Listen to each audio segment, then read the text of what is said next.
সব ল'ৰাবিলাকে মোক সুধি থাকে দাদা পুলিচৰ দৌৰ কেতিয়া হ'ব জুলাই মাহত হ'ব দেই সব ৰেডি থাকিবি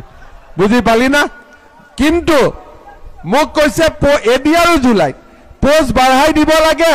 আজি আগতে মই ৩৫,০০০ কৈ আছিলো দৰং উদালগুৰিত আহি ইমান ভাল লাগিলে যে এতিয়া ৫০,০০০ কৈ দিলো যে বেটাটোক বাপেক মাকে পঢ়াব আৰু ছোৱালীটোক মামাই পঢ়াব কেনেকে পঢ়াব যেতিয়া এই বছৰ যি ছোৱালী মেট্ৰিক পাছ কৰিব স্কুটি আছে সাইকেল আছে বিনামূলীয়া এডমিশন আছে কিন্তু কলেজত নাম ভৰ্তি কৰাৰ লগে লগে তাইৰ বেংক একাউণ্টত মামাই ১০,০০০ টকা পঠাই দিব যি হায়াৰ সেকেন্ডাৰী পাছ কৰি বিএড এডমিশন লব তাক ১২,৫০০ টকা পঠাই দিব আৰু যোনে ইউনিভাৰ্সিটিৰ নাম লগাব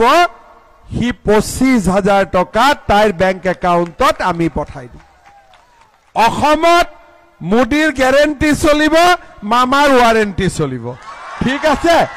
সব কাম আমি ধুনিয়াকৈ কৰি গৈ থাকিম আগতে ১ লাখ চাকৰি কথা কৈছিলো এটা ল'ৰাবিলাকে মোক লগ পালে কয় দাদা পুলিচৰ পোষ্ট বঢ়াই দিয়ক সেইকাৰণে আজি মই কৈছো চলো ১ লাখ হৈ গল এতিয়া ১.৫ লাখ চাকৰি কৰি দিম ৫০,০০০ আৰু বঢ়াই দিম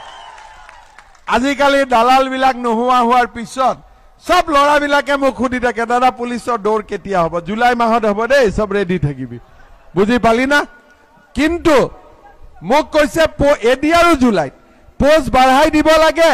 আজি আগতে মই ৩৫,০০০ কৈ আছিলো দৰং উদালগুৰিত আহি ইমান ভাল লাগিলে যে এতিয়া ৫০,০০০ কৈ দিলো বুজি পালে নে ইয়াৰ লগতে আমাৰ বাকি যিবিলাক সমস্যা আছে বসুন্ধৰাত মাটি লাগে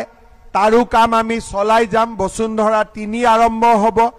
আৰু আমি ৰাস্তা ঘাট স্কুল কলেজ আমি যিমান পাৰো আপোনালোকৰ আশীৰ্বাদ লৈ আমি কৰি গৈ থাকিম